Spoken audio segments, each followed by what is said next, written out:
بسم اللہ الرحمن الرحیم۔ السلام علیکم ورحمۃ اللہ وبرکاتہ۔ احکام الصلاۃ، قسط نمبر 4 اور قسط نمبر 5۔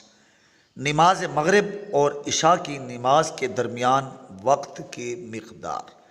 بعض لوگوں کو میں نے دیکھا ہے کہ وہ مغرب کی اذان کے بعد جب آدھا گھنٹہ گزر جائے تو وہ نماز نہیں پڑھتے اور یہی سمجھتے ہیں کہ ان کی نماز قضا ہو گئی، حالانکہ یہ بہت بڑی غلطی ہے جس کی اصلاح نہایت ضروری ہے۔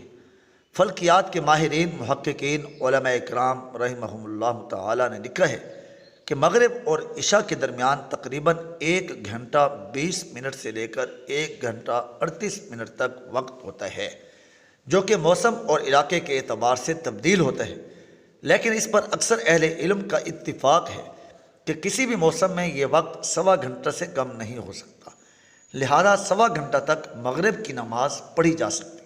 ہاں، بلا عذر ایسا نہیں کرنا چاہیے کیونکہ مغرب کی نماز کو جلدی پڑھنا مستحب ہے۔ رمضان المبارک میں نماز فجر اول وقت میں پڑھنا۔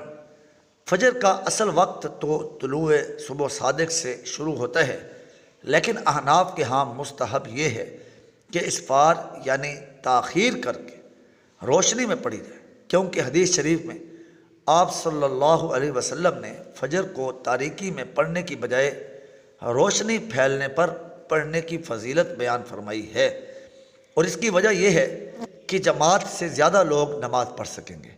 یہ حکم عام حالات کے بارے میں ہے۔ رمضان المبارک میں فجر کی نماز صبح صادق کے بعد فوراً ادا کرنا بہتر ہے تاکہ اکثر لوگ باجماعت نماز پڑھ سکیں۔ یہ مسئلہ حنفیہ کے مسئلہ کے خلاف بھی نہیں ہے اور ہمارے اکابر دیوبند کا مسلک بھی ہے۔ حوالہ السنن الترمذی جلد نمبر 1 صفحہ نمبر 150، معارف السنن جلد نمبر 5 صفحہ نمبر 362، فتاوی قاسمیہ جلد 5 صفحہ 274، افضل التطبیق العصری علی مسائل القدوری جلد نمبر 1 صفحہ نمبر 273 جاری ہیں۔